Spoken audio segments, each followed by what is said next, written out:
Parliament تک پہنچ گئی ہے۔ اب جو کل یہ ترا میں واقعہ ہوا ہے، آپ کی اس کی فوٹیجز دیکھ لے کہ اگر دہشت گرد تھی تو وہ دہشت گرد لوگوں کو دکھائے کہ کہاں پہ انہوں نے دہشت گرد کو مارا ہے، یا یہ چھوٹی چھوٹی جو معصوم بچی تھی جن کی عمر 4-5 سال سے لے کے 10 سال تک تھی، تو یہ بھی تو کسی کی بچی تھی، یہ بھی انسان ہے۔ اگر ہماری ریاستی ادارے اگر وہ اس ملک کی بچوں کو، اس ملک کی خواتین کو، اس ملک کی بزرگوں کو، اس ملک کی نوجوانوں کو، اس ملک کی باشندے نہیں سمجھتے اور انسان ہی نہیں سمجھتے، تو میرے خیال میں یہ سلسلہ کہاں تک جا کے رکے گا۔ اور میرے خیال میں یہ خود مطلب یہ ہے کہ یہ اپنے خلاف نفرت پھیلا رہی ہے۔ اصل چیز لوگوں کی دلوں میں نفرت پیدا کرنا ہوتا ہے، اور یہ جس طرح یہ کارروائیاں ڈالتے ہیں، جس طرح یہ کل ڈرون اٹیک ہوا، تو میرے خیال میں اسی سے لوگ اکٹھے نہیں ہوتے۔ لوگوں کو آپ اکٹھے کریں گے تب آپ لوگوں کی محبت پائیں گے۔ اگر آپ اس طرح کی بچوں کے خلاف یا کسی بھی خلاف یا کسی بھی انسان کے خلاف آپ اس طرح کی کارروائی کریں گے، لوگ آپ کو نفرت کی نگاہ سے دیکھیں گے۔ اور میرے خیال میں جتنی بھی اپوزیشن کے لوگ ہیں یہ میرے ساتھ اس پہ متفق ہوں گی کہ جو دہشت گردی ہے اس پہ زیرو ٹالرنس ہے، صوبائی حکومت کی بھی اور میرے خیال میں جتنی بھی پارٹیاں ہیں ان کی بھی۔ لیکن ہم یہ پوچھنا چاہتے ہیں کہ جس کی ذمہ اس ملک کی دفاع ہے، جو اس ملک کی دفاع کے لیے اربوں روپے فنڈز لیتی ہے، تو ہم نے تو کبھی نہیں سنا کہ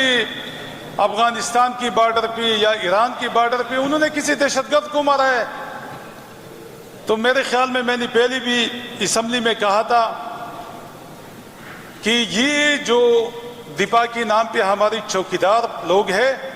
یہ پھر ناراض ہو جاتے ہیں کہ ہم ہی چوکیدار کہتے ہیں۔ تو چوکیدار کو ہم چوکیدار نہیں کہیں گے تو کیا کہیں گے؟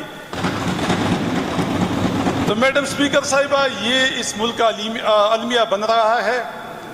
کہ میرے خیال میں اب اس ملک میں نہ ڈیموکریسی کی کوئی گنجائش ہے، جس طرح پرسوں ہوا آئینی ترامیم۔ میڈم سپیکر صاحبہ، یہ جتنی بھی پولیٹیکل پارٹیز ہوتی ہے یا جتنی بھی پارلیمنٹ میں جس کی نمائندگی ہوتی ہے ان سب کی کنسنسس پہ ہوتی ہے، لیکن ایک پولیٹیکل پارٹی جو پاکستان تحریک انصاف جو ملک کی سب سے بڑی پارٹی ہے، ان کے ساتھ کنسنسس ہی نہیں ہو رہا، ان کے ایم پی ایز اور ایم این ایز کو اٹھایا جا رہا ہے۔ تو میرے خیال میں جو 73 کا آئین تھا، جو Pakistan Muslim League, Pakistan Peoples Party, Pakistan J U I, ان لوگوں نے متفقہ بنایا تھا، جس طرح بھی بات صاحب نے کہا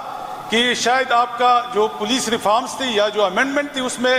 آپ کا چیئرمین ٹھیک نہیں تھا، تو میں بھی حق میں جانب ہوں اس کی کہنے بھی کہ یہ جو 1973 کا آئین تھا، کیا آپ کی جتنی بھی پارٹیاں تھی، جتنی بھی لوگ تھے، جتنی بھی ان کے خالق تھی، کیا وہ غلط تھی؟ کیا ابھی آپ 26ویں ترمیم لے کے آئی اور اس پہ آپ نے سپریم کورٹ کی اس کی حقوق کو سلب کیا؟ تو میرے خیال میں میڈم سپیکر صاحبہ، جس طرح غنی صاحب اور ان کے ساتھ جتنی بھی ہماری حکومتی بینچی اراکین تھی، ہمارے ساتھ تو یہ استحصال 2 سال سے جاری ہے، 2022 سے یہ جاری ہے۔ لیکن اگر یہ معصوم بچے ابھی بھی محفوظ نہیں ہے، اور یہ جن کا کام دفاع ہے، جن کا کام بارڈر سنبھالنا ہے، جن کا کام